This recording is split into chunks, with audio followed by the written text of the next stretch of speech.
maraina ity indray ty resaka ty zavatra anankiray zay elako tsiny fa mety tsy dia mahaliana ny maro izany dia mampafantatra fotsiny zava-misy ao amin'ny ten'Andriamanitra satria ny baiboly no miresaka izy io ka nahoana moa itsika no anankito no masontsika tsy hijery ny zavatra ambaran'ny baiboly. Zavam-panahy fanomezam-panahy anankiray dia ny momba ny fiteny tsy fantatra.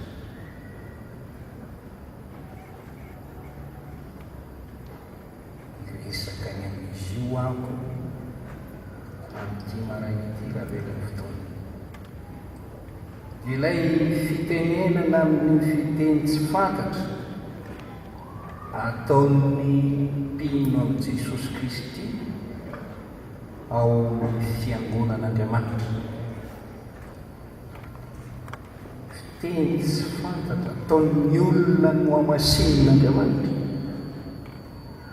ao amin'ny fiangonan'Andriamanitra. Misy teboka maromaro izay ambara amintsika amin'izany mba ahazoantsika azy tsara raha velan'ny fotoana. Ireo teny ireo dia hitatsika fa eo amin'ny Korinthiana 1:12-15 dia miresaka hoe ary ny anankiray ny miteny amin'ny fiteny tsy fantatra samihafa, ary eo amin'ny andininy 70 dia miteny hoe manana ny fanomezana eto manasitrana amin'izy rehetra, miteny amin'ny fiteny tsy fantatra fa izy rehetra. Midika io fa zava-misy ilay fitenenana amin'ny fiteny tsy fantatra. Toko 4:15 dia hoy Paoly, tiako raha samy miteny amin'ny fiteny tsy fantatra. Tiako teny tamin'ny Korinto izy, tiako raha samy miteny amin'ny fiteny tsy fantatra. Eo izy maminany, fa izay maminany dia lehibe noho izay miteny amin'ny fiteny tsy fantatra.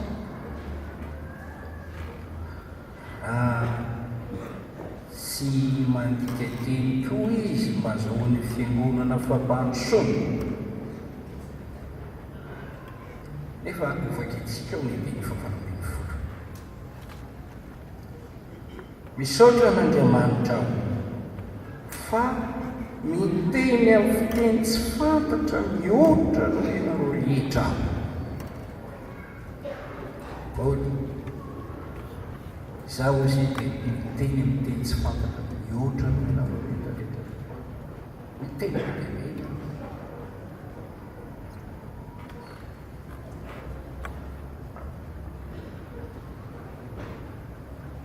Ireny andiny fa sifiny telopolo.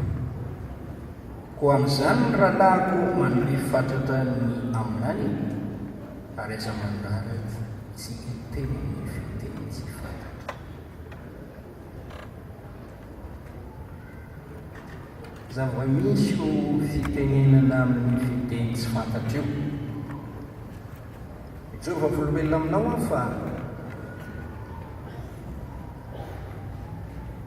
tena tsy nahalala ny amin'io mihitsy aho raha tsy hitato amin'ity fiangonana ity. Misy fiangonana naneko izay tsy hoteneniko ny anarany teo amin'ny teo tsy nahitako amin'ity fitenenana amin'ny fiteny tsy fantatra ity.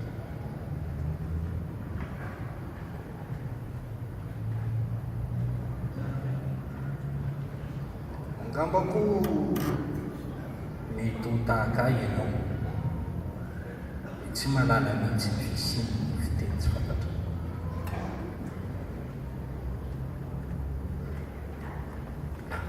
tsy mahazoazo io zavatra io mihitsy tsy dia mahalina io so mamitaka anao amin'izao fotsiny any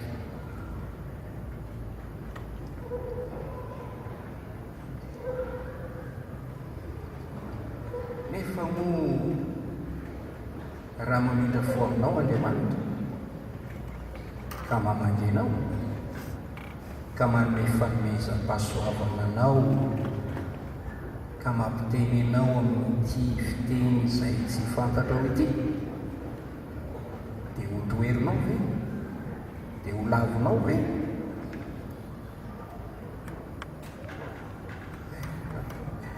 inona ary zany mahazo zany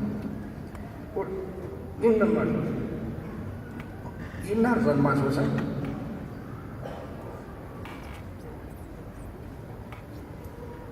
tsy omena tsiny ianao satria tsy dia mahazava aminao an'ila izy ary noho izany indrindra no mahateny ampianatra manodidina ity fitenenana no fiteny tsy fantatra ity.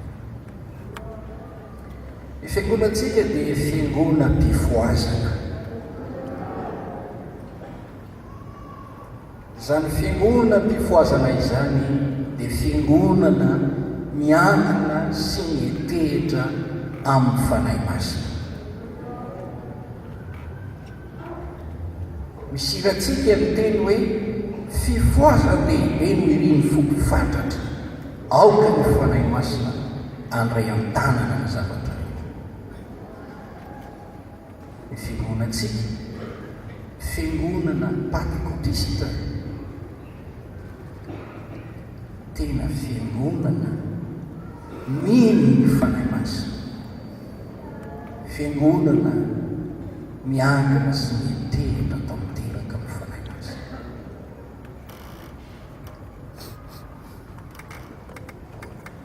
Raha misy mpino pentekôtista toatsika ny tsy manala ny amin'ny zava-panahy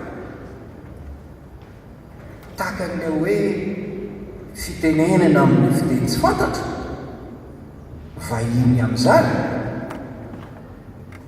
dia ohatra ny zavatra manenatra ihany. Noho izany tia hanampy ianao mihitsy aho.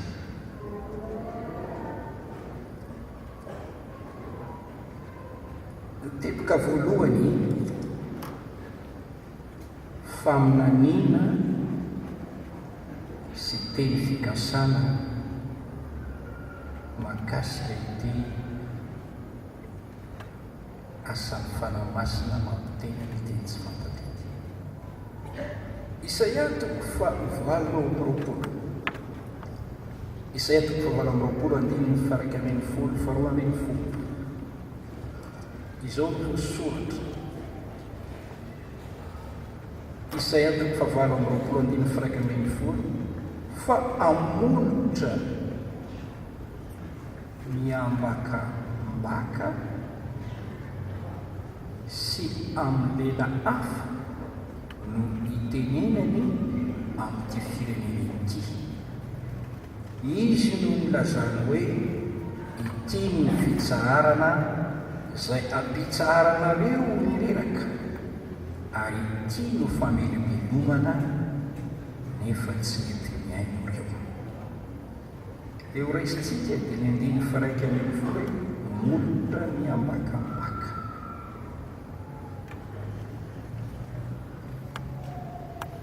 Amin'ny lela hafa.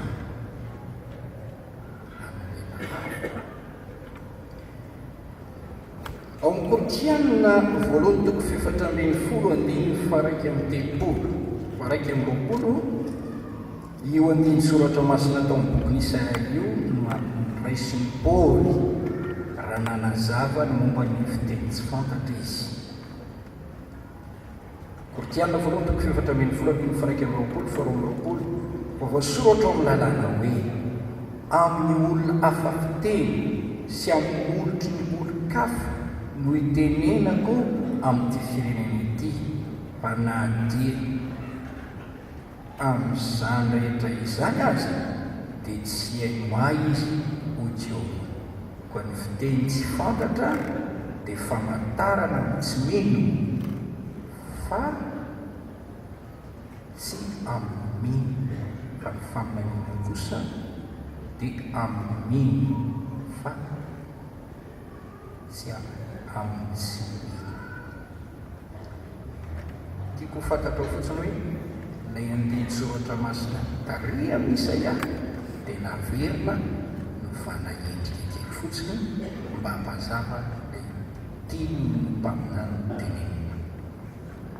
Amin'izay toko faharoa andiny fahavalo amby roapolo fa sivy amby roapolo ny milaza amin'ny andro farany mandatsaka ny fanako amin'ny noforehetra hoe ny mpaminany dia naverina nazavaina amin'ny asina apôstôly toko faharoa andiny fefatra ambin'ny folo faraika amby roapolo. Marika toko faenina ambin'ny folo, marika toko faenina ambin'ny folo ny andiny fa fito ambin'ny folo.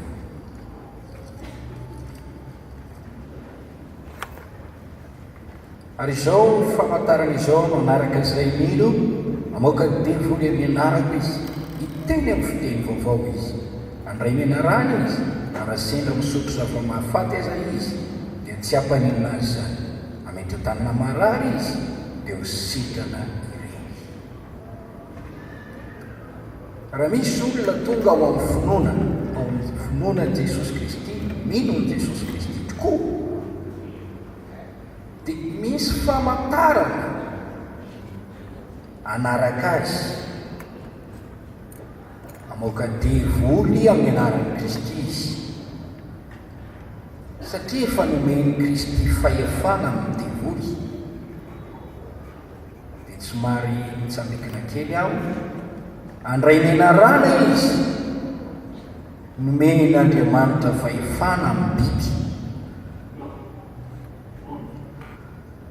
Ary raha sendra misotro zava-mahafaty aiza izy dia tsy hampaninona azy izany, men'Andriamanitra fahefana izy amin'ny zavatra toy izany, ametra tanana marary izy dia hosika. Fa mijerentsika ny andininy fa fito ambin'ny folo, hiteny amin'ny fiteny vaovao izy. Jesosy no nitenen'io fiteny vaovao, fiteny hoe ahoana,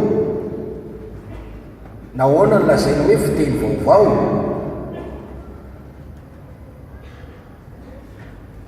Misy teny gasy vaovao ve?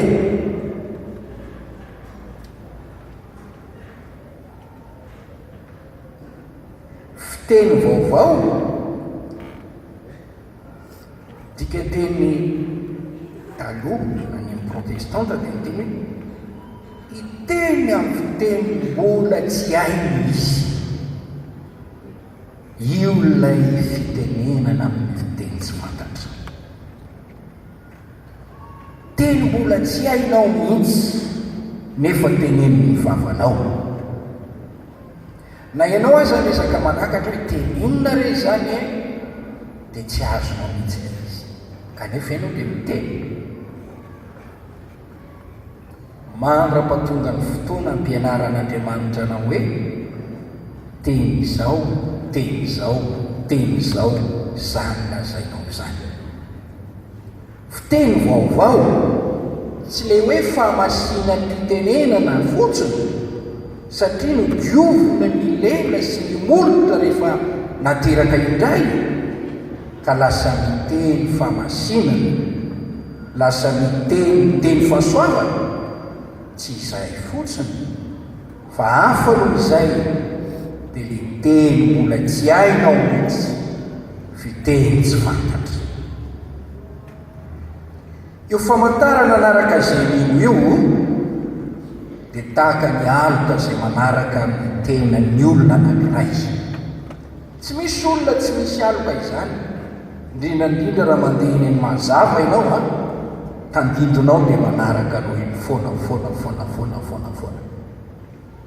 Takizay io raha mimarina isika dia misy famantarana manaraka atsika amitra tanàna marary isika dia hositrana ireny amoaka devoly amin'ny anaran'i Jesosy isika dia hivoaka ireny ary hiteny amin'ny fiteny vaovao. Andriamanitra no manomenao an'io fiteny vaovao io. Raha ny fiteny faminaniana, teny fikasana momba ny fiteny tsy fantatra no resantsika, dia ireo tokisenteny nomeko anao ireo no fantatro fa maresaka ny amin'izany. Teboka manaraka ireo teny vitsivitsy ilazana ny fiteny tsy fantatra ao amin'ny Baiboly. Eo amin'ny Isaia 7:20 dia hoe molotra ny ambakambaka lela hafa, fiteny hafa mihitsy fitenenana amin'izany fa tsy hoe tsy lela fiteny hafa no misana amin'izany. Ary eo Marka 5:17 fiteny vaovao, fiteny tsy mbola hay, fiteny tsy fantatra. Fa ao amin'ny Asan'ny Apôstôly 2 ny andeny 4 izao no ambaran'ny soratra azy.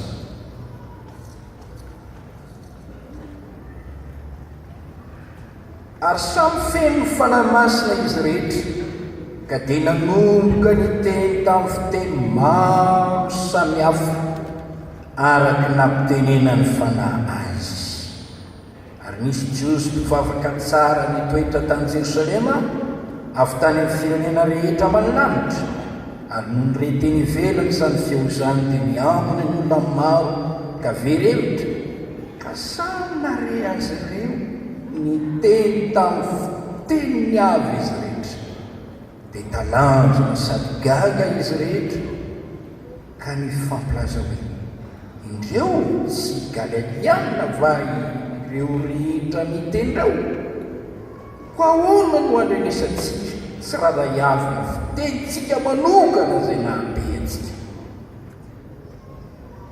Nisy vahiny maromaro tonga tany Jerosalema tamin'izany fotoana izany: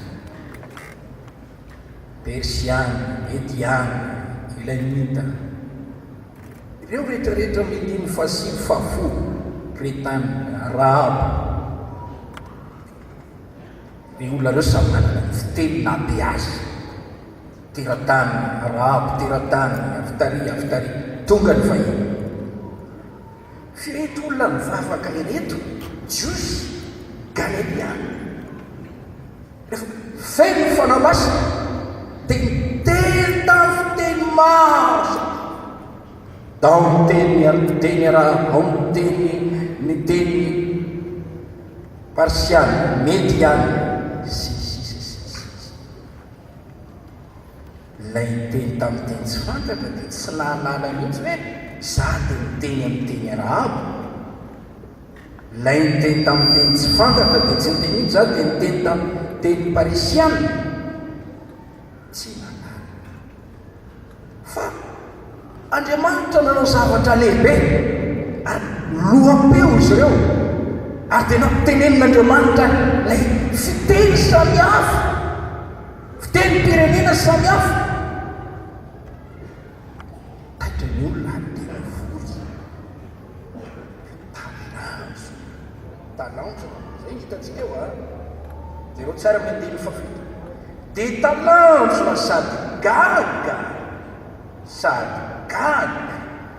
verevitra ihany koa ka niteny ahoana no andrenesantsika tsy raha avy ny fitenitsika manokana izay nahabentsika? Ireo anie Galileana. Marino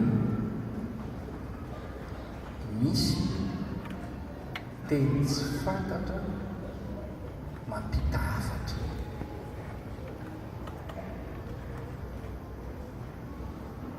Ohatra,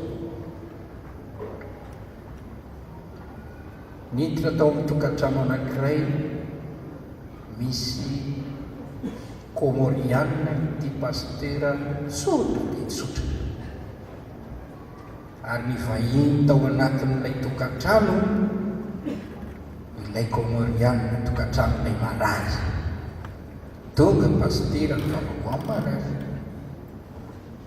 mivavaka izy mivatika ny teniny dia miteny tamin'ny teny komoriana izy napita hafatra tamin'ny komoriana izy nefa tsy mieritreritra moa izany hiteny amin'ny komoriana eo rehefa vita ny amena taitra ilay komoriana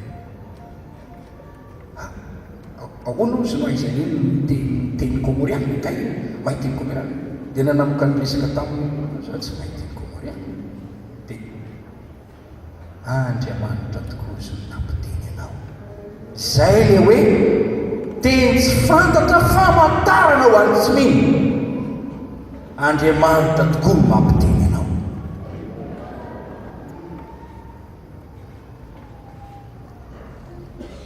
teny tsy fantatra ny fanahy masina no mampiteny ireo olona ireo tamin'ny teny tsy fantatra nefa fantatra ireo olona izay miaino azy teny fanahy masina mena afatra mariako manokana ary tiako aza manao teny tsy fantatra mampita afatra fantatsika fa ny fanahy masina dia mampiteny ny apôstôly tamin'ny tenin'Andriamanitra ao amin'ny asan'ny apôstôly toko 10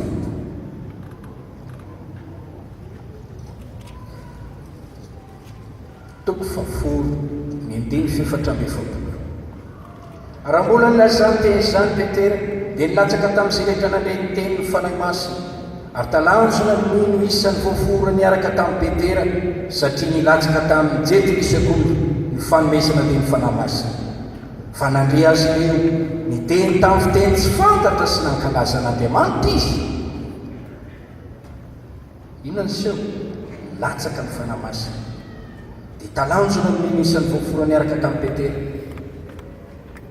fa nomen'Andriamanitra ny jetika sekondy ny fanomezana teny fantatra fa inona no re nandre reto jiosy niaraka tamin'ny Petera reto fa miteny tamin'ny teny tsy fantatra ireo milatsany fanahy masina tsy hainay zany teny zany fa ireo milatsany fanahy masina dia miteny tamin'ny teny tsy fantatra ao amin'ny asan'ny apôstôly toko 9 andininy fahavalo raha ny maro mavakina amin'ny andiny voalohany ka hatramin'ny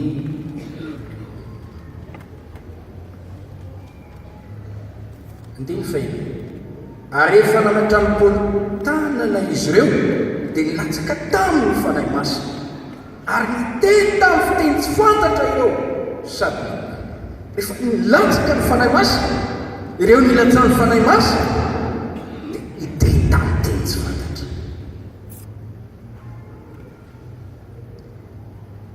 eo dia lazaina mihitsy hoe teny tsy fantatra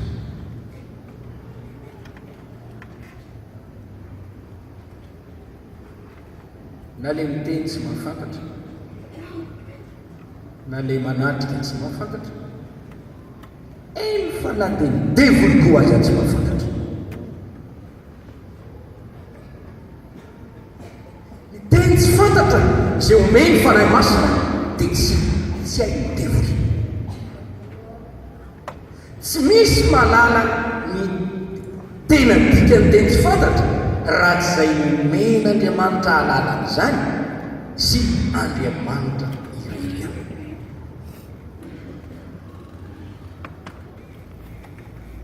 ka raha ezaka mantatra ianao ialany andro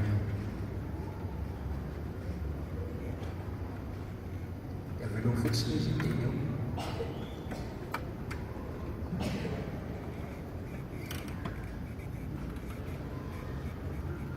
fa ina kosa dia mitohizany vavaka ao amin'ny Korintianina voalohany toko 10 fahafolo miresaka izy eto hoe andeniny ny anankiray manao fagagana, ny anankiray maminany ekantsika eo eny, ny anankiray manambatavana samihafa ilatsika eo eny, fa ity no resitsika ny anankiray miteny amin'ny fiteny tsy fantatra samihafa. eo angamba ny tiany Paoly resana hoe mihoatra n'olonareo rehetra rehefa miteny amin'ny teny tsy fantatra, miteny amin'ny teny tsy fantatra amin'ny fiteny anankiray izy, dia avy eo indray izy miteny amin'ny teny tsy fantatra amin'ny fiteny anankiray, dia avy eo izy miteny amin'ny teny tsy fantatra amin'ny fiteny anankiray. Tsy hoe ohatran'iny foana, ohatran'iny foana, tsy hoe ohatran'iny foana, tsy hoe ohatran'iny foana.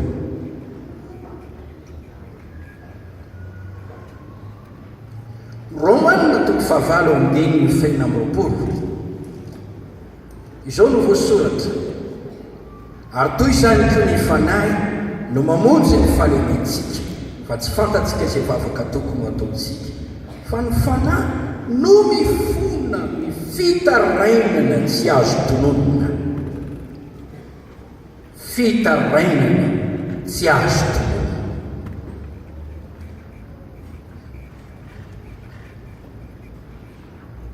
Ohatra tsy misy tonona, tsy misy laza io fitarainana tsy azo tonona, izay izy. Eo mitepika fahatelo: ny toetra sy endrika amin'ny fiteny tsy fantatra. Mandrakariva dia miloam-peo ireo izay miteny amin'ny teny tsy fantatra. Indray dia miavaka ao anatin'ny maro ny feo.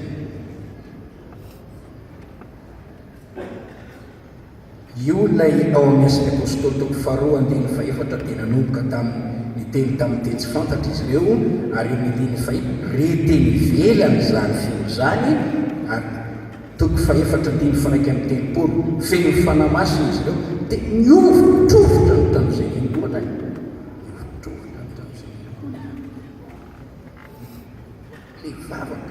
vavaka tena mahery kanefa tsy ivezivelentra mahagaga zay. Hitantsika koa ilay fiainam-bavaka nataon'ny Paoly sy Silasy hoe ao amin'ny toko faina ambin'ny folo ny andininy fahadimy roapolo: noho ny mamatonana dia mivavaka sy mila fideranan'Andriamanitra Paoly sy Silasy, ary ninao azy ireo ny teny fatotra, ary dia nisororo tany mafy avy tapoka ka nizongozona ny fanorenany ny tranomaizina. Vavaka mahery. Ary amin'ny Asany Apôstôly toko fahafolo andiny fahadimy amby efapolo fahenina amby efapolo: latsaka ny fanahy masina teny tamin'ny teny tsy fantatra ny olona, miloam-peo.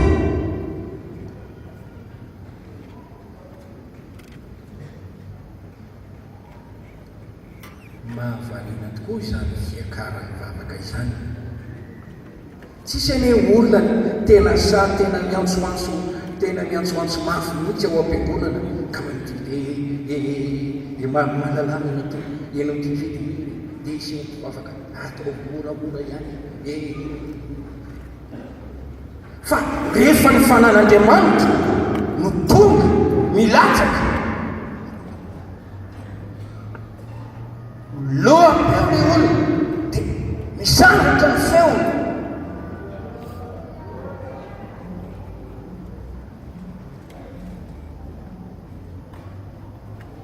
Ary indray manao vavaka fifonana ho an'ny fiangonana ireny.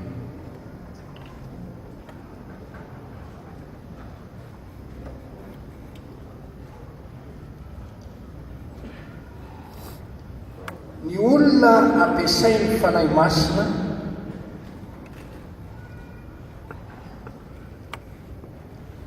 nefa dia tsy olona verisaina ary tsy hoe olona daladala.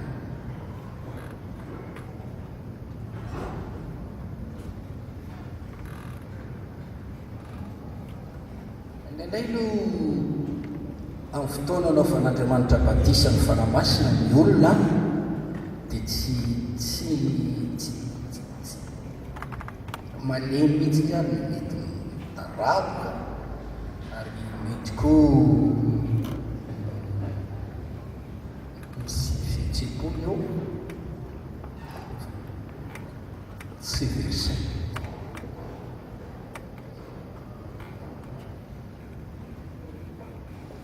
Olona normalina tsara dia rahina ny tompo nininy asa ataony fanahy masina dia tsy maintsy amariny ny vokatry ny fanahy masina ao amin'ny Galatiana toko fahadimy ny andiny faharoa amby roapolo fahatelo amby roapolo ary Efesiana toko fahadimy ny andiny fahasivy. Vokatry ny fanahy masina fitiavana fahomona. Ahoana miloha-peo le olona miakatra ny feo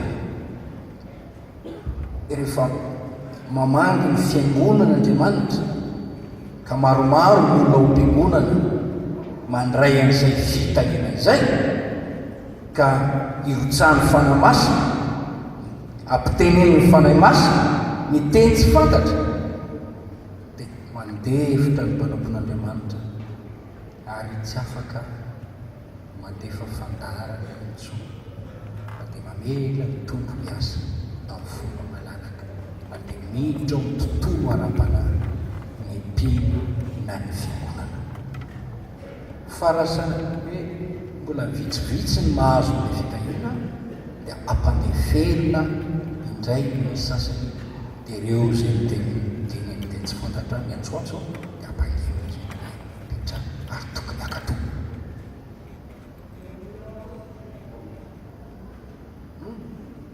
Fa teny amitentsika ino rery no miteny miteny tsy fantatra ila rehetra efa vonona eto teny ina olona fa vonona eto teny dia raha mbola mitabataba ianao dia tsy manaraka ny lalàm-pitiavana fa mila manginy ianao.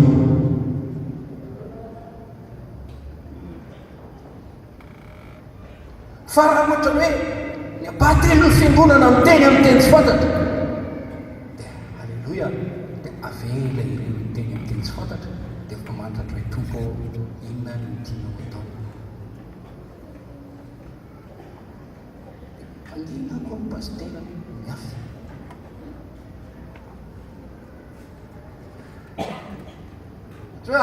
janolo daholo tsy izay.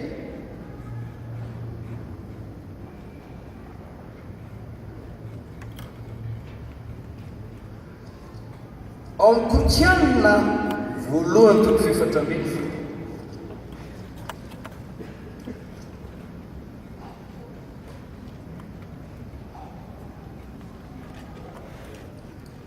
ny andiny feno amby roapolo ahoana ary misy rahalahy raha miangona ianareo dia misy manana salamo, misy manana fotom-pampianarana, misy manana fiteny tsy fantatra, misy manana fanambarana, misy manana fandikantena. Oka ny zavatra rehetra atao amin'ny fampandrosoana. Raha misy miteny amin'ny fiteny tsy fantatra dia avelao roa na telo fa aza atao mihoatra noho izany fa ampifanaraka raha ary avelao izy iray mandika teny. Fa raha tsy misy mpandika teny dia oka izy angina eo amin'ny fiangonana, oka iteny amin'ny tenany sy amin'Andriamanitra ihany, oka mpaminany roa na telo no iteny fa aoka ny afaitsaka. Inona ary tio le hoe avelao raha misy miteny amin'ny teny tsy fantatra dia avelao roa na telo aza atao mihoatra noho izany izy. Io tsy milaza le hoe le fitenenana amin'ny teny tsy fantatra ao anatin'ny vavaka le fitenenana miteny tsy fantatra ao anatin'ny hira.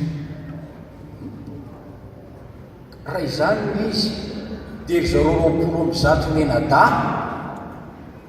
dia tsy fa izy rehetra feny fanamasina dia samy miteny tamin'ny teny tsy fantatra 20 menada. Ry Cornelio Pamely niara-ny teny tamin'ny teny tsy fantatra, fa ity le rosy teny ity ilay teny amin'ny teny tsy fantatra mitondra hafatra. Ohatra sy aminay reto ohatra efa mitoro teny mety ampitenen'Andriamanitra amin'ny teny tsy fantatra. Inona moa ny ilaina izy? Ka ohatra angamba misy sinoa ato dia mivadika miteny miteny amin'ny teny sinoa ho an'ilay sinoa satria tia hamonjy azy Andriamanitra. Dia rehefa tsy misy mpanika teny izy oka angina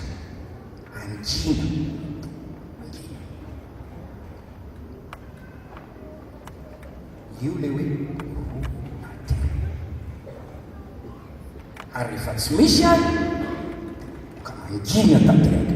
Fa le fanginana izao ny voalaza eo jereo tsara andiny fahavalomana. Raha tsy misy mpandika teny oka izy angina eo amin'ny fiangonana, fa oka hiteny amin'ny tenany, satria lay fitenenana amin'ny teny tsy fantatra iray io, karazany ray io, lay mampita afatra, lay mitondra afatra. Dia anjarako za le mahazo an'ilay teny tsy fantatra sy lay afatra no miteny amin'ny tenanao, ilainy ianao miteny amin'ny tenanao. Moa ny mpanao sanama kosa izy manao hoe nahoana mitanondrika anao ry fanahy takizay le hoe miteny amin'ny teny. Zay rehetra atao anaty mosora ny anaran'ny masina takizay le miteny amin'ny teny. Miteny amin'ny teny atsika isika le afatr'Andriamanitra avelantsika hivantana mihitsy.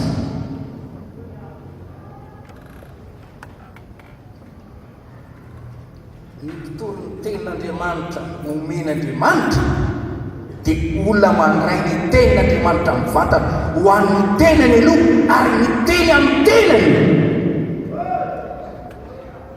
miteny amin'ny tenany.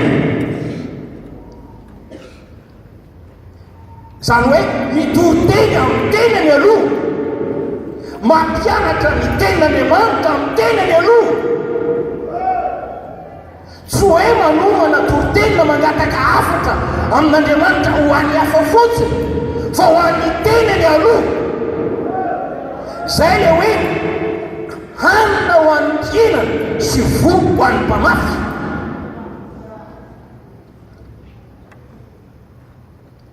Le hoe le olona miteny amin'ny teny tsy fantatra afaka mangina, tena afaka mangina izy.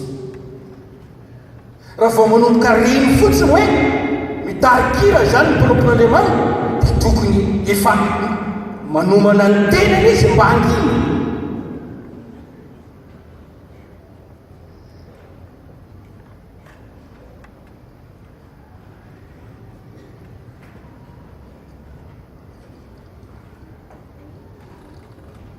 Indraindraiky izy io tenin'anjely Kortiana voalohany toko 7:10 na miteny amin'ny fitenin'anjely azaho. Tsy mivavaka amin'ny anjely isika fa mivavaka amin'Andriamanitra. Rarana mihitsy ny fivavahana amin'ny anjely. Tsy azo atao zany fady mivavaka amin'Andriamanitra. Nefa misaotra an'Andriamanitra isika raha tonga ny fanamasina mampiteny antsika amin'ny fitenin'anjely.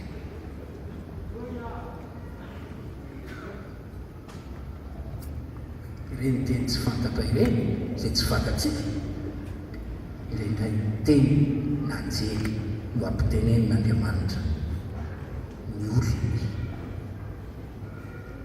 Atao hoe fitenin'ny lanitra koa, fitenin'ny anjely sy ny fitenin'ny lanitra dia iray ihany. Ny Efesiana toko voalohany 7:10 ka hatramin'ny 7:10, fanahy masina tongo-kase, lova santatra, sataratsika sahantsy, ny ratr' izay eo amin'ny hebreo toko fa enina andiny fahadimy ery ny tontolo ho avy.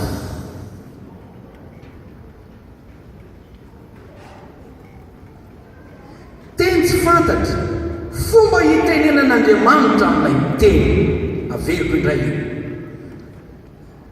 Ao anatin'ny fiainam-bavaka ianao, ao amin'ny fifatohana tsara ianao, tonga ny fanatrehany tompony. Ao amin'ny fanahy ianao, mandrehan'Andriamanitra miteny aminao amin'izay ianao, miteny aminao Andriamanitra. Io fotoana mety hitondran'Andriamanitra fahitana anao koa. Io miteny zavatra maromaro. Kortiana voalohany toko faharoa andininy fahatelo.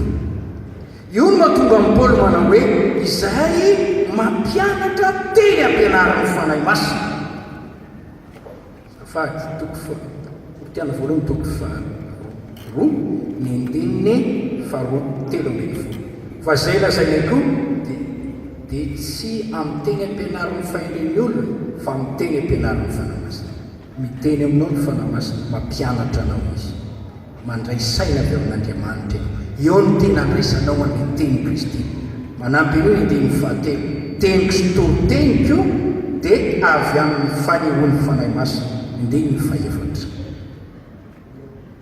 Amin'ny Kortiana faharoa toko faharoa andiny folo.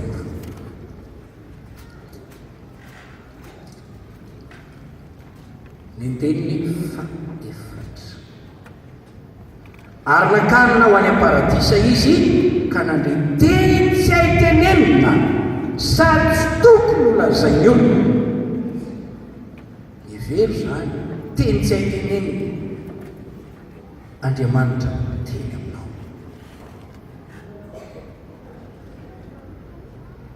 Fanahy masina tonga amin'ny tontolo ara-panahy ianao feno fanahy masina. Fanahy masina mampita hafatra aminao.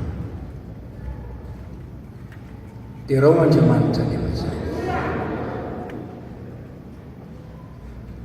Io dia manamafy amin'ilay Kortiana voalohany toko fahaefatra ambin'ny folo andiny fahavalo amby roapolo hoe oka teny amin'ny tenan'izy. Teny tsy fantatra mampita hafatra, izay mila mpandika teny tokoa. Ary ndraindray koa tsy mila mpandika teny. Amin'ny Kortiana voalohany toko faharoa ambin'ny folo andiny fahafolo dia miresaka fisehoan'ny fanahy anankiray mihitsy hoe miteny amin'ny teny fantatra, dia fisehoan'ny fanomezam-pahasoavana anankiray mandika teny tsy fantatra. Ilay miteny amin'ny teny tsy fantatra dia avy indray misy fandikana. Mandrakariva ianao ilay miteny ihany no mahazo midika teny.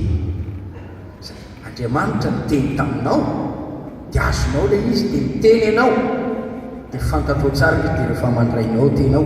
Izay mahatonga ny teny hoe tsindrimandry avy amin'Andriamanitra ny teny soratany ireny mpaminan'Andriamanitra ireny. Fa ilay hoe mandika teny tsy fantatra dia izay tena ilaina an'izay amin'ny zavatra manokana mihitsy.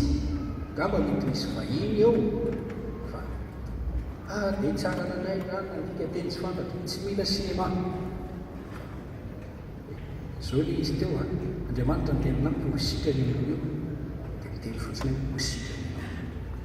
Mijery amin'ilay olona ianao mivavaka tonga ny olona marany dia tompony miteny aminao hoe zao ny aretina mahazo ny olo io, efa niala ny aretina. Dia teny fotsiny ianao hoe efa niala ny aretina. Dia mandala amin'izay tsapany amin'izay sika izy. Zavatra mahafinaritra toy izany ataony fanahy masin'Andriamanitra. Dia raha Andriamanitra ny amin'izay. Alleluia.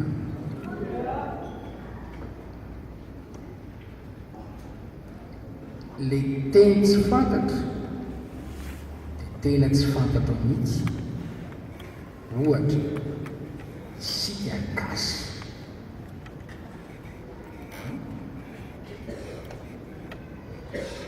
Tsy mahay teny pirenena mahafanotsy aho ohatra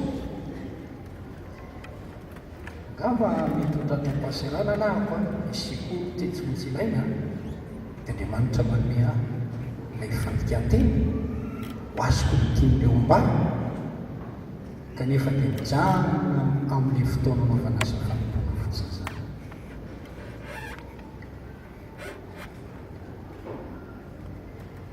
Dia raha ny tompo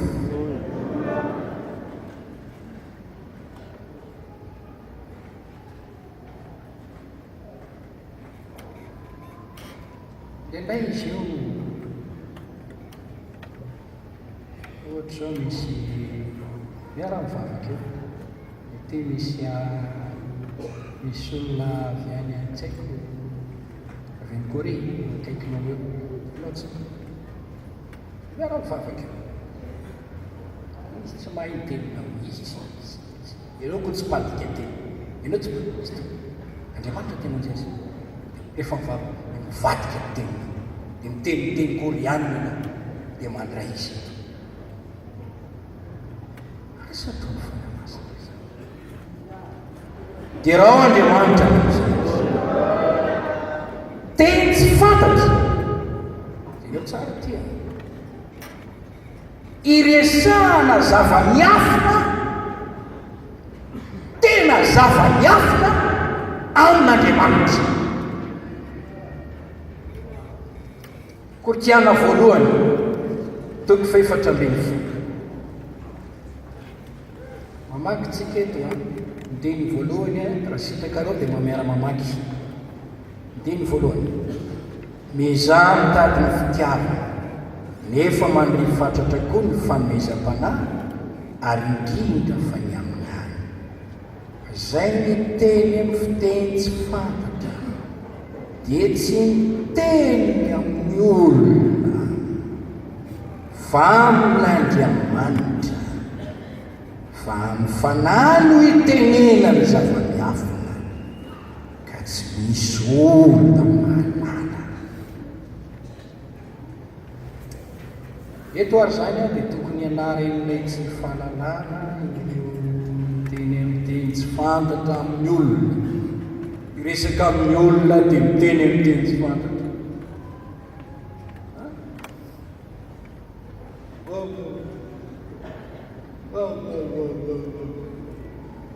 Baiboly miteny izay miteny amin'ny teny tsy fantatra dia tsy miteny amin'ny olona aza miteny amin'ny teny tsy fantatra amin'ny olona fa meodika n'ilay teny tsy fantatra vao miteny.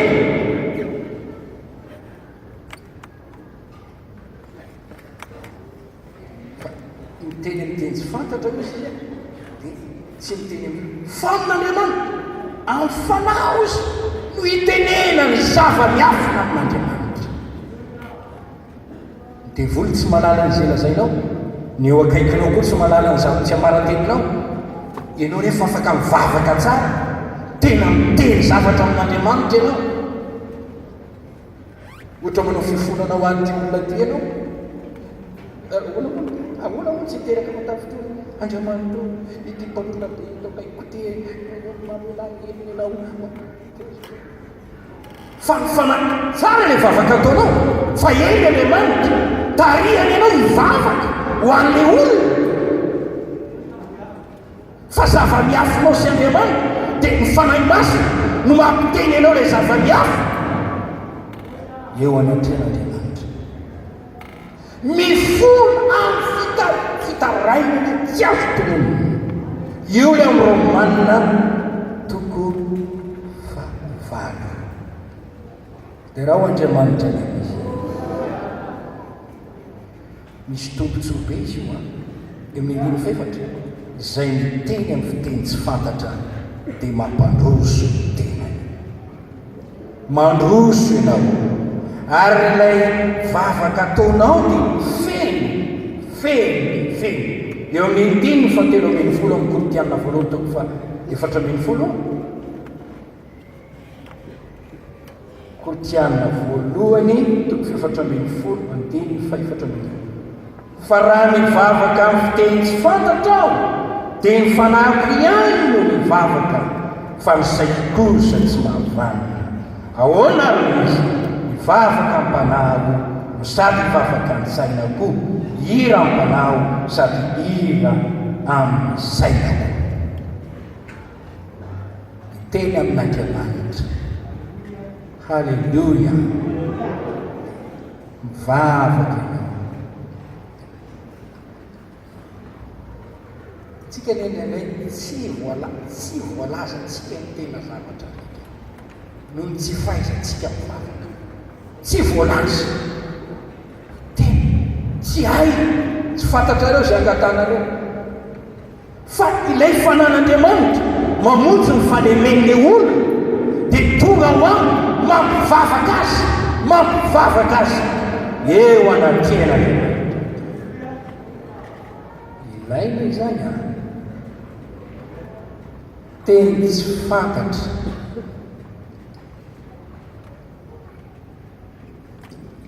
mampandroso anao. Teny tsy fantatra, teny tsy hain-devolona Satana atika. Mivavaka amin'ny teny tsy fantatra dia mamokatra fahagagana tsy tampizay.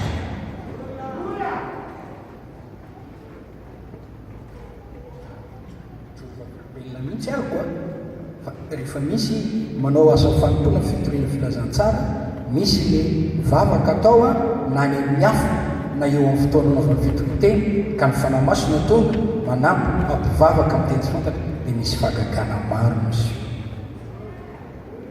Jereo ny asan'ny apôstôly toko faharoa andiny faefatra, toko fahaefatra andiny faraiky amin'ny telopolo, Efesiana toko fahatelo andiny faharoapolo. Andriamanitra manao mihoatra no izay very araka ny fiasan'ny hery eo anatintsika. Io vavaka atao io mandrakariva dia vavaka fifonana izy io, vavaka andraisana teny fahalalana izy io, fanambarana izy io, ka io mpifona bavaka ho amin'ny fanahavera dia tokony hanana ny fanomezam-pahasoavana ity zay ampahery azy. Tsy ho vitanao mihitsy izany mivavaka adiny enina tsy ato izany raha tsy mandray an-tanana ny fiainanao mba hivavaka ny fanamasa. Fa rehefa tonga eo aminao ity vavaka omeny fanamasana mampiteny anao eo anatreh'Andriamanitra dia ny ora maro dia tahaka ny ora iray ihany, ary ianao dia tena olo-bavaka voazo eo anatreh'Andriamanitra amin'ny fiainana. Gaga ianao indray misy olona mivavaka mandehana ianao mandeha jereo ny adina famantana mbola mivavaka ihany izy, ndany ianao mandeha verena mbola mivavaka ihany izy. Le vavaka ataony indray tsy hoe dia vavaka fofony saina fa Andriamanitra mihitsy rehefa mandray an-tanana mandoatra ao anatin'ny fony fanahy masina mampivavaka azy hafa mihitsy zany ataoko hoe atmosfera iainana izany amin'ny fotoana io.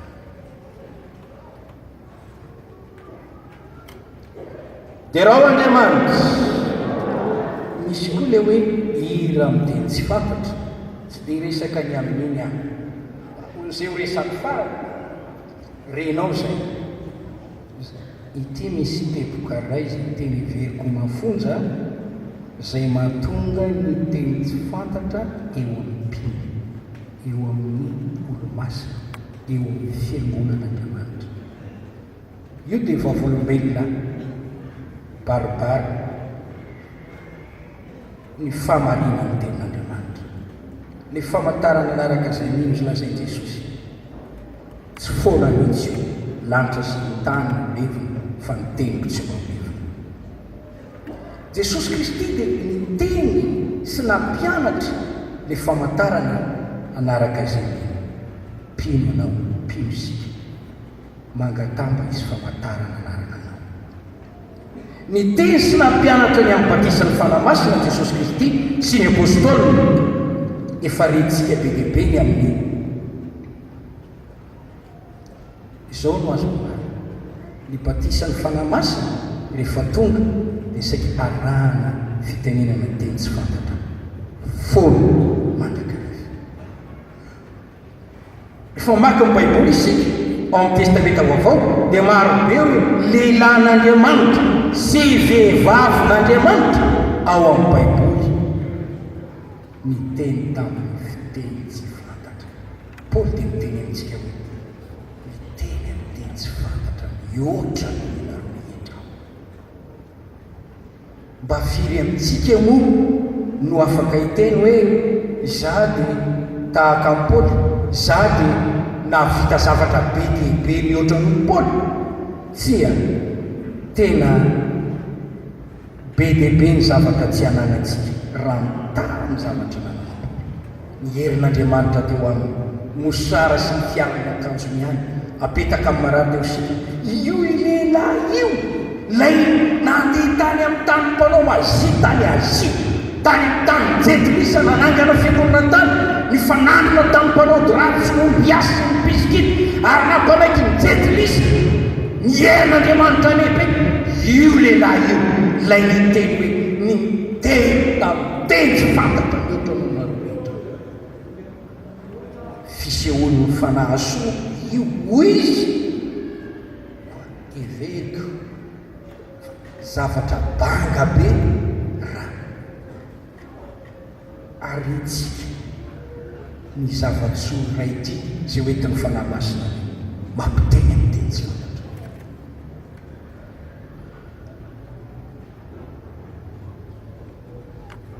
Iripetera ny teny tamin'ny teny tsy fantatra. Ndroapolo amby zato mena tamin'ny teny tamin'ny teny tsy fantatra. Kornely tamin'ny teny tamin'ny teny tsy fantatra. Ny tany Jesosy ny teny tamin'ny teny tsy fantatra. Dia ahoana azy eo zay manao aza tsy delaiko zany o tsy delaiko zany za tsy mila zany dia fanorenana ane zany Andriamanitra koa petrahy mampiahaka ny mpiavinavina mampiala maina ny mpiavinavina izy amin'izay veriny folo. Ianao ihany ine zany no mahantra ara-panahy eo.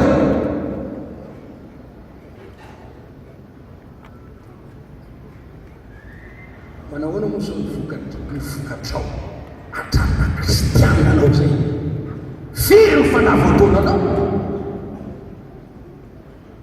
Mba manahoana ny fitokinao fanasitanan'Andriamanitra amin'ny alalan'ny fanatratana mba teminy firy no voavoakanao nefa famantarana nanaraka azy mihitsy zany. Nahoana ny famantarana nanaraka azy mihitsy ny tsy hitany amin'ny fiainanao fanao ampino anao.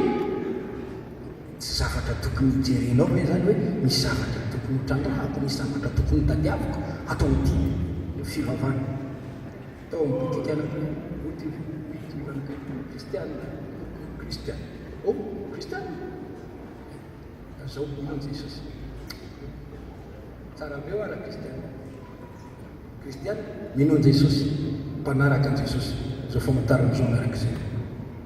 Tena tsy tiako mihitsy ianareo pino misy famantarana zany.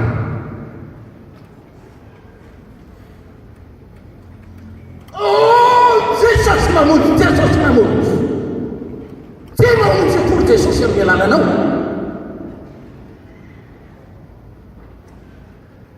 Azafady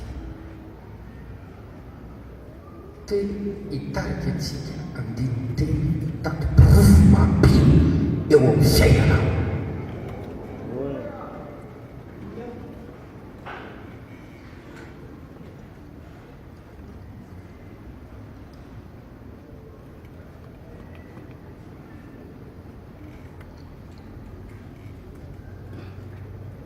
Mila mitangana isika rehefa natsaka ny fanahy masina tamin'ny andro Pentekoste.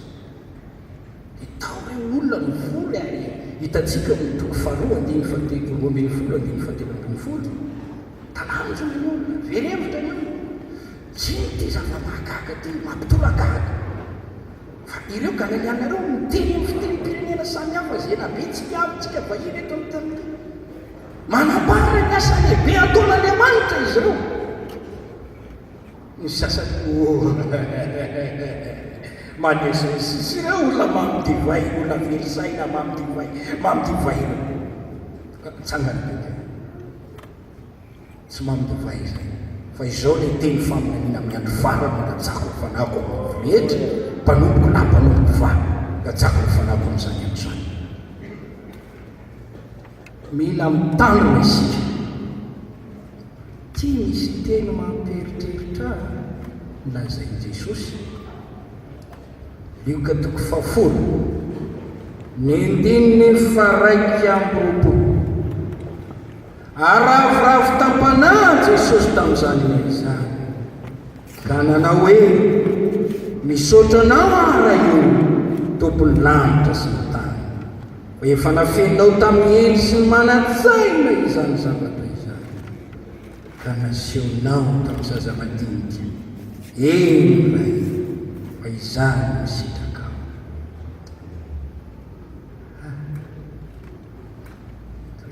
Jesosy aoka mba tsy ho zay mihitsy to miendry sy manan-tsaina zay hanafenanao zavatra to oka tsy zay mangataka aminao zay mba ataovy misy sokajin'ilay zaza madinika lay olona tsotra sy lay olona manendry teny fa tsy naman'lay olona manao azy hoendry sy manan-tsaina eo anatrehan'Andriamanitra ka afa-po amin'ny fahendre sy ny fahaiza amin'ny maha-olombelona azy fotsiny nefa tsy misy herina eny tsisy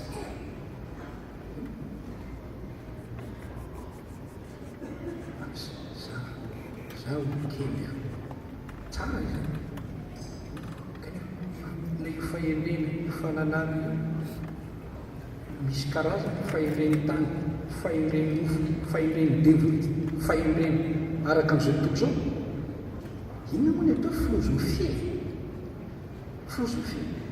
ampiti-pianarana zao tontolo zao fikaroam-pahendrena kanefa fahendreny tany tsy mavoaka ny devoly koa vao mainka mahatonga ny olona ho mpanao baky tamin'ny devoly ary manao katikady politika mba anapiretana ny hafa tsy zany lay kristiana tsy zany lay fondrony olona zay nafotan'Andriamanitra niala tamin'ota ho ampiderina ho fanjakan'Andriamanitra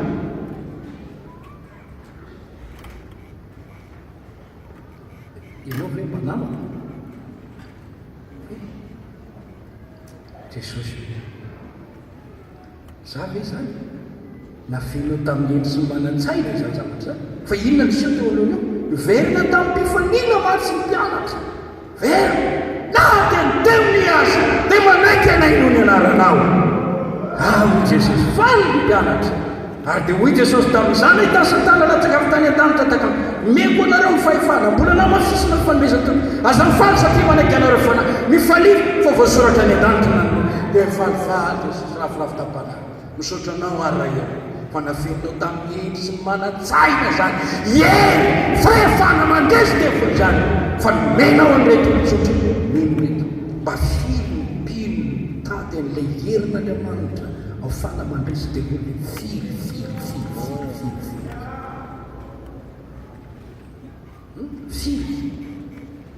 ao amin'ny fanamasina izany ao amin'ny batisan'ny fanamasina izany ao amin'ny fafenao ny fanamasina izany ao amin'ny fanomezam-pahasoavana izany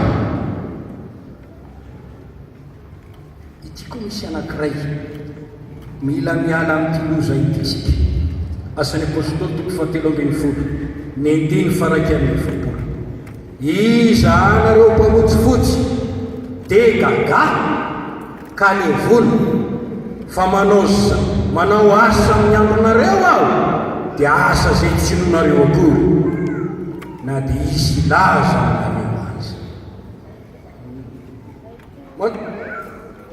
ianareo ozy misokajin'olo io mpamotsifotsy io satria le oloreo olona mihevitra azo manan-tsaina sy ny zavatra dia gaga ianareo izy aoko nefa fa izaho manao zavatra amin'ny ambonareo mandrotsaka ny fanahiko a, manome famantarana, mampiteny ny olona eo aminareo amin'ny teny tsy fantatra, manao zavatra eo aminareo a, dia zavatra tsy nonareo akory, lavinareo.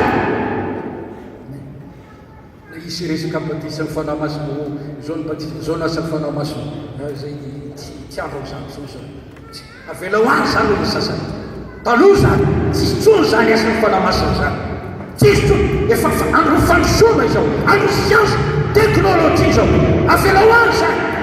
Nefa izy ireo dia mivirina amin'ny baiboly, ny baiboly ny nefa dia milaza tsara fa Andriamanitra velona, Jesosy Kristy tsy miova, manan'io ary maniak'izay. Tsika tsy namany reny, tsika tsy namany reny. Raha lasina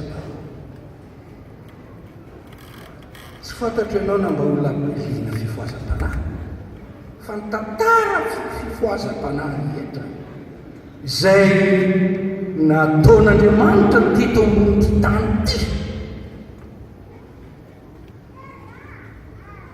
dia misy foana rehetra zavatra reto. Rehefa mandefa fifoazana Andriamanitra, maniraka fifoazana, mampidina fifoazana, dia mampidina ny fanahy masina izy.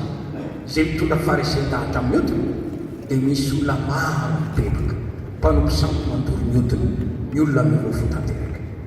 Ary tsy mijanona eo, fa ny olona dia tonga mpivavaka baka toy ny tenin'Andriamanitra, ary tsy mijanona eo, fa ny olona dia mandray ny fanahy fahamasina, tsy mijanona eo, fa ny olona dia tonga mahazo fanomezam-pahasoavana ka miasa ho an'Andriamanitra, mitory ny filazantsara, manasitrana marary ary miteny amin'ny fiteny tsy fantatra.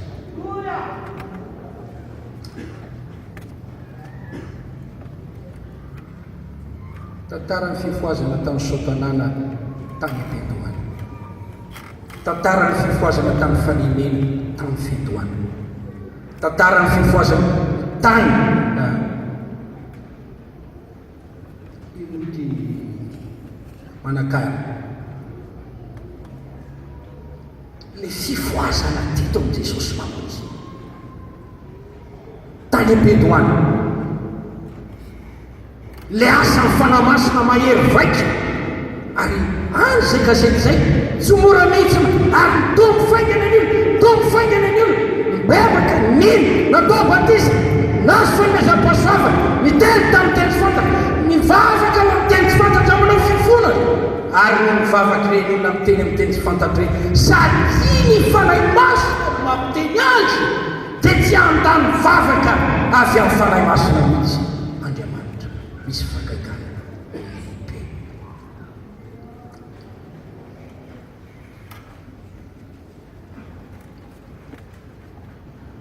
Tany Morondava tamin'ny taona raika amby sivifolo, tonga teto ny pasitera Daota, dia navory ny pasitera Lekera Madagasikara. Dia ny zavatra ny voiziny sy namafisiny tamin'izay a, dia mikasika ny amin'ilay batisan'ny fanahy masina, le asan'ny fanahy masina. Tena averina na misy mihitsy ny fametra-tanana tamin'izany fotoana izany. Azona 90 na 91 dia jarodrano. Aty anomenao izay zavatra hitako aho. Tao amin'ilay fiangonana kely tao Maivatanana, tao any nanomboka nanaraka ny tompo. Ary efa niditra tao am-piangonana aho, ohatra misy zavatra mangoritsina zany tena ho eky, mangoritsina tsy mantondratsiaka, fa mangoritsina mampangorakoraka ny fo. Vitsikely le mpivavaka, fa hitako zavatra misy zavatra mahafampana mihitsy any anatokany. Fa nanaitra dia nahita ilay pastera miteny tsy fantatra, fantika tena ndrefa mivavaka izy. Dia tao aorianany eo, sa tsy mbola mahalala izay dika miteny tsy fantatra. Dia nisy pastera nanao evangelisma tetena miteny tsy fantatra koa le pastera. Efa mety mandry roa tamin'ireo pastera reo nefa nitraika ao biblika tena hita pastera efa fotsifoko ny teny amin'ny teny tsy fantatra koa le pastera ary ny akapiazy tena hoe nipimrehetra mihitsy amin'ny fiovinana ady rakitra ny herin'Andriamanitra ary saika tena mikizy na tanora na iza lehilahy lehibe lasa ary za koa dia mba lasa mitoroteny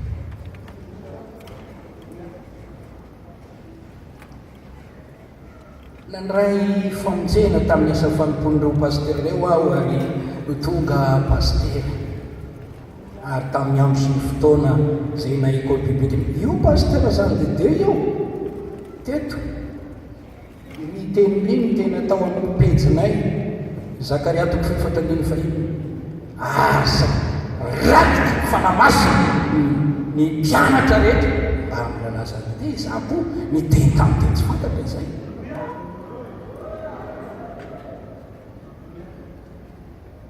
lay zazalahy 17 taona tamin'izany taona zany zay lehilahy lehibe 17 taona mijoro eto anatrenao hatramin'izay ka hatramin'izao aho tsy nanary izany teny tsy fantatra izany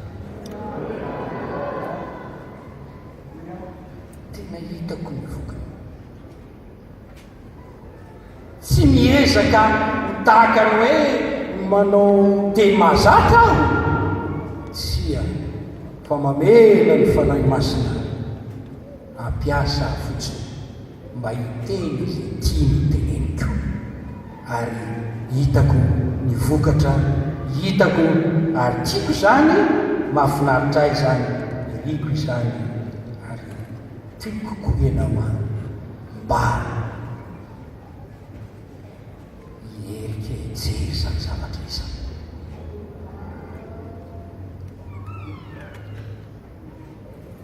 tsy fantatro nataiza ny kiondalana naverezana izy io tato amin'ny fiangonana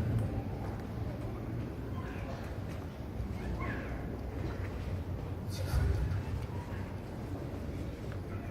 kanefa ny baiboly miteny manao hoe miverena ny fitiavana voalohany manana fijona ho avolombelona marobe aho misy vehivavy anankiray izay tsy voavotsy ny vatany fa rehefa nivavaka tao an-trano vangin'Andriamanitra ary izy feno fanahy masina miteny tamin'ny teny tsy fantatra izy tao ny efitrano ary ny vatany dia lasa torak'ovitra natahotra n'Andriamanitra ka nibebaka sy nanolotra ny fomoan'i Jesosy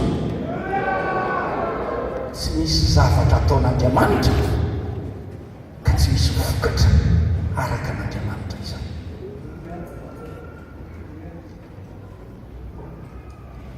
ngamba raha hiteny aminao aho hoe inona koa pastera mety fahatsapana hafa maro ny zavatra mitsapa fa raha mandinika le bokyny Isaia ianao hoe amin'olotra miambakambaka ny tenenako amin'ity firenena ity sy ny lela samy hafa fiteny dia misy hoe iteny fitsarana iteny fitsarana iteny fitsarana iteny famelomelomana misy aina mamelombelo ao anatin'izany ka na dia misy ratra sy zavatra manorotoro azy indray rehefa rotsaka amin'ny fanahy masina dia balsamy ohatrany hoe miaisitra avokore miaisitra avokore miala ny analeka miala ny atezerana miala ny fangatena noho ny asany fanahy masina zay tokony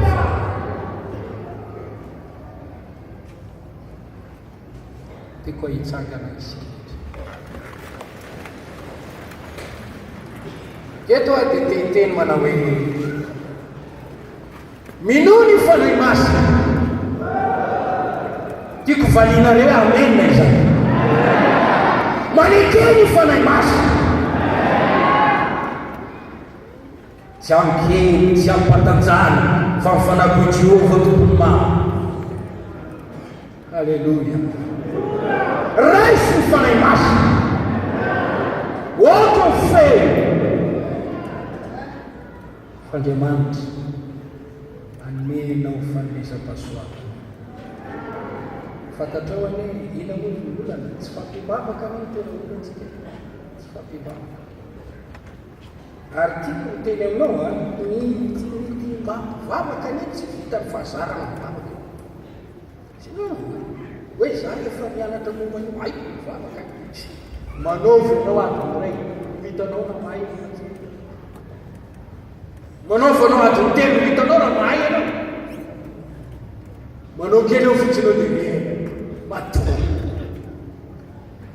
lasa mijery telefôny mandeha mijery télévision mamaky gazety olana tsy fampibavaka ary no mifanso teknôlôjia ary ny télévision aino mandeha ty zay mangalatra ny fotoanany olona ny fitinany masony olona manapotika ny fiainam-bavaka sasa tsy mabavaka bavaka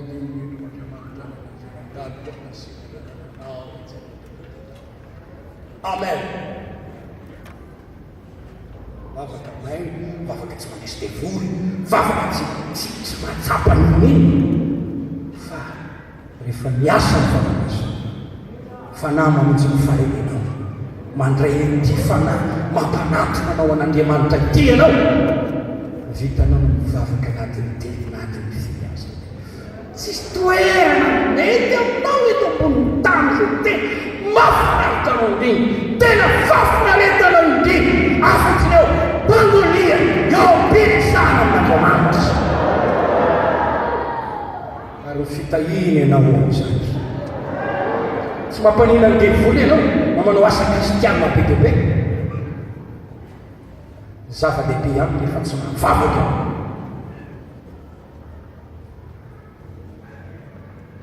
Ary zany mitsentana firintsony reny fagagana mirakina reny dia maro ny kristianina no tsy amivavaka, tsy miaina mivavaka.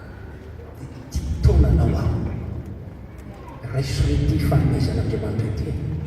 Za tsy miteny aminao manao hoe dia mitenena amin'izay teneninao eo anao teny io anie tsy zavatra foronao e, tenena tsotra fotsiny amin'ny maha-malagasy anao rehefa mivavaka. Fa rehefa mifanamasina no fidy hiaraka aminao dia manomboka mivadika io ka na dia misy azy ianao hoe za tsy teny zao dia miteny amin'izay ianao. Alleluia. Mitegofogovitra ny teninao ka tsy fantatro sy zavatra hitranga fa mahonona tena tsara zareo fa miaraka amin'ny olona ianao. Ary raha tonga aminao zany aza matahotra, aza matahotra, aza matahotra. Alleluia. Misaona n'Andriamanitra. Ka rehefa nandray ianao dia izao aza mireve toizany fisaorana mangatamy tompo voatahiry zany voatahiry eo aminao dia raha ao Andriamanitra lianisa raha mbola tsy nahazo mihitsy ianao hatramin'izay manao asina tena mitoy tsy omena ny olona tsy manamasy tena izany fanomezana mahasoavana izany zao teny fanahy masina dia mampiteny amin'ny teny tsy fantatra ny olo masina.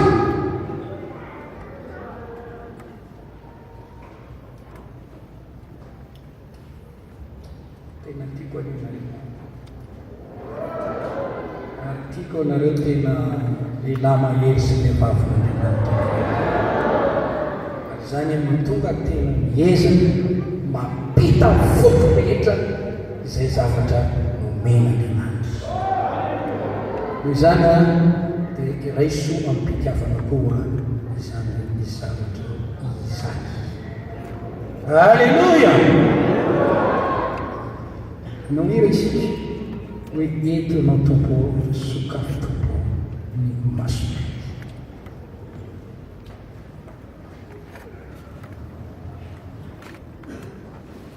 Facile de ficar aqui, não é?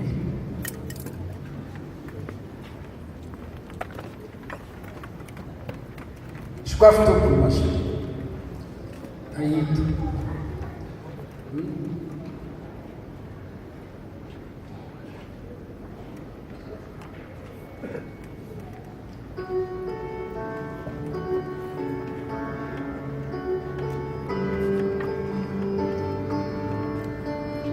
teraka isika.